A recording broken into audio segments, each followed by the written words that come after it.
I mentioned in passing in my homily for the Assumption about a recent study that came out that said that 70% of Catholics, self-proclaimed Catholics, this isn't just regular people, but people who call themselves Catholics, don't believe in the Church's teaching on the true presence of Jesus in the Eucharist. 70% of people who call themselves Catholic don't believe in the true presence of Jesus in the Eucharist. And so, I'm going to start out by saying I might get a little fired up. I'm not yelling, I'm just getting excited, all right? But this is a problem, right? That Catholics, especially since about the 60s or 70s, have tried to blend in. Right? We've tried to blend into society. This isn't what Christ is asking of us, right? He wants a fire on earth. And He wishes it was already blazing. He says He didn't come to bring peace, but to bring division. Now, does that mean that Jesus wants us to be cantankerous and, annoy people just for the sake of doing it? No. But what He's saying is that His teaching is one that is going to divide. And that if we hold to it, that we are going to cause division. Right? That we're not here to be popular, but we are here to be faithful. And I think this point of us blending in is made wonderfully in the movie Silence. So this movie came out a few years ago, and it was based off of a book. And at the end of the movie, he takes a little liberty with it. Long story short, it's a story of Japanese missionaries to Japan. Priests go and serve the faithful in Japan. And one of these priests, or several of these priests, leave the faith. Right? They can't take the being tortured, and they convert to whatever religion it was, and they adapt to the Japanese way of life. They leave their Catholic faith behind. Well, at the end of the movie, the priest dies. One of the priests that went dies. And they show him buried in the traditional Japanese way. And at the very end, as he's being lit on fire, because that's what they do, they zoom in and he has a crucifix in his hand. And Bishop Barron has something to say about this, which I think is pretty spot on. I think that this is what the world wants us to do. Right? The world wants us to live our faith in a very comfortable way, but a very hidden way. Right? Your faith in God is okay as long as it's just hidden. If you adapt to everything that we're doing in the world, you can still say that you believe. Right? This was sort of the meaning at the end of this. That, oh, look, he was still faithful. Well, no, he wasn't. Now, did he have a conversion at the end of his life? Possibly, hopefully. But he didn't remain faithful. Right? If we remain faithful, we are going to cause division. And especially if we remain faithful to the Eucharist. And so I want to speak, I would say briefly, but it's probably not going to be brief, so I'm not going to lie to you. I want to speak about 3 ways that we need to sort of take back our living the faith boldly with regards to the Eucharist. I have more I could tell you, but I'll stick to 3. The first one is with the way we dress. Right? We have to dress as if we believe that we're going somewhere special.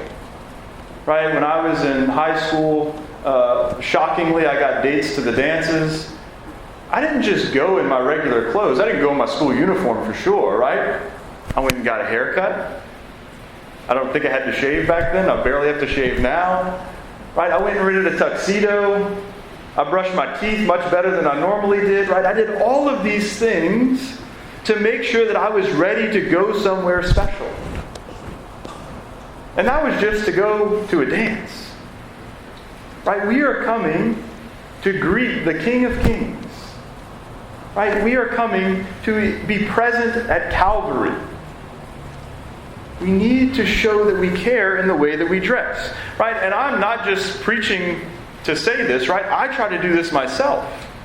Right? Before I came over here, I got out of one cassock and I got into another one, right? My fancy cassock. Because it's Sunday. It's Saturday Eve, but we're celebrating Sunday, right? I put on my shoes that I only wear for Sundays and solemnities. They're a little shinier, right? We have to do these things because it helps us subconsciously to know that we are doing something different. Right? I'm not going to give you a dress code, right? Because it differs. But we wear the nicest things that we have. Right? I think marker that we need to have is if someone saw me, who sees me all the time, if someone saw me going to or coming from Mass, would they know that I was going somewhere special? Right? That should be in the back of our minds as we prepare for Sunday Mass. I grew up playing sports. When I got older, I was just on the team. I didn't play much. One of my favorite things was getting ready. Right? I always had to be dressed the part, even if I was playing at home on a summer day. If we played 5 sports, I had 5 sets of clothes that were dirty. My mom loved it. But I had to be dressed for what I was doing. Right? And there's a little ritual in that. Right? You put on your socks, and then you put on your belt. All of this gets you ready to play the game. It's the same thing for Mass, right? As we're preparing, as we're putting on those different clothes, hopefully we're reminded that we are going to do something very special. Something that is different from everything else that we do. And so we are dressing, we're preparing in a manner that is proper. The second thing that I think we can do to show that what we do is different than the world, I'm sure this one is going to cause some division. But if we truly believe in the presence of Jesus in the Eucharist, right, body, blood, soul, and divinity, that bread and wine is transformed into His body and blood, and that we house His body here in the church, then we should treat this place with respect. Right? That means before Mass, when we come in quietly. That we don't hold conversations before or after Mass. Because this building is different than other buildings. Right? This is where we come to worship God. And so being quiet before Mass, during Mass, right, which you're very good at, and after Mass, shows that we believe that we are doing something different in this building. Right? That someone different is present here. And it shows respect for who is here, right? Christ in the Eucharist. But it also shows respect for others who come to pray. Right? It's very difficult to pray when there's a lot of talking going on. And so we need to show that we truly believe in the presence of the Eucharist. Again, if someone saw us come into the church, would they know that we believe that there is something special about this place? I like to think about this a lot, right? Whenever, imagine someone who has no clue of Christianity. They've never heard of Christ. If they watched us come into the building and celebrate Mass, hopefully, if they didn't know anything else by the time we were done, hopefully they would say, there was something very important going on up there. There was something very special about that box. Right? People went down on their knee and did something weird with their hand. Right? They wouldn't know what was going on, but they should know that there is something special going on by the way that we act. Right? By the way that we hold ourselves and by the way we show respect by our silence. The third way that we can set ourselves apart, show the respect for the Eucharist that it deserves, and be different, right? Cause that good division that Christ talks about in the Gospel, is by the way that we receive communion. Right? I've been a priest just over 5 years now. I've seen a lot of different ways of receiving communion. Just a little while, about a couple of months ago, before I got here, I promise, a few months ago, I saw a new one that I hadn't seen. I can't remember exactly what it was, but I was like, never seen that before. Right? But that, again, if we believe in the true presence of Jesus in the Eucharist, then we need to receive Him with the utmost care and respect. Right? Jesus is not a tic-tac. And I see this, right? People receive, or one hand maybe, and just pop them in their mouth. Right? We need to be respectful of Christ. If we're going to receive on the hand, which you have the right to do, I was taught, right? You take your non-dominant hand and make a throne. And your dominant hand you put underneath in case something happens. And then that way you're able to simply take the host and put it in your mouth. And do that right then and there. Right? Don't walk off to the side. Just last week or 2 weeks ago, maybe I had to chase someone in the back of church because they walked off with a host. Right? It makes it much more respectful, much easier on me, and much less embarrassing on you if I don't have to chase you.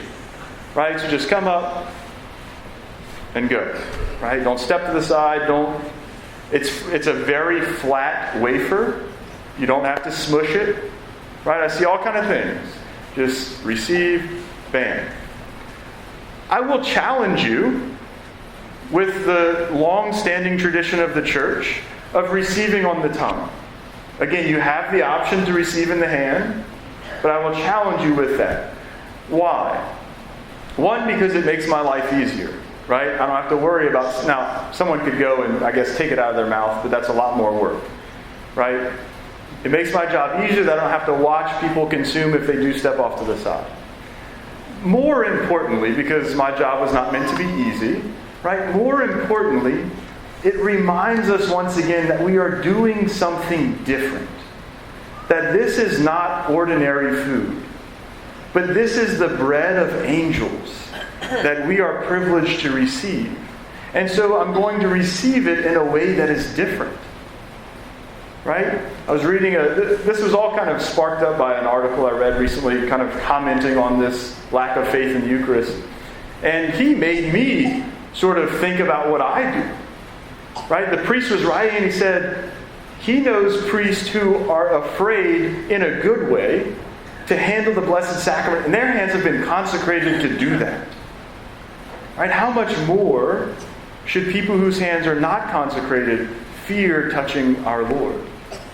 Again, I'm not going to judge you if you come up and you receive in your hand. I will gladly give you communion. But I will make that challenge, right? Because it does make us think a little bit more about what we're doing. And so I challenge you to think, to pray about that. So our faith is not a popularity contest.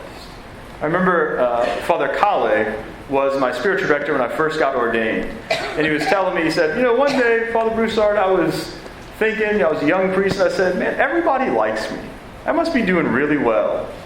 And then just a couple days later, an old wise priest said, if everybody likes you, watch out, you're not doing something right. It's like, oh man, I gotta fix this. Right? Our faith is not a popularity contest. Right? We are called to be faithful to the teachings of Christ and His church. And if we do that, because they're difficult, at times, we are going to offend people. Right? We are going to cause division. But that division is okay. Right? Jesus was the Son of God, and they crucified Him. If we follow Him, as we're supposed to as Christians, then we can plan on being persecuted ourselves.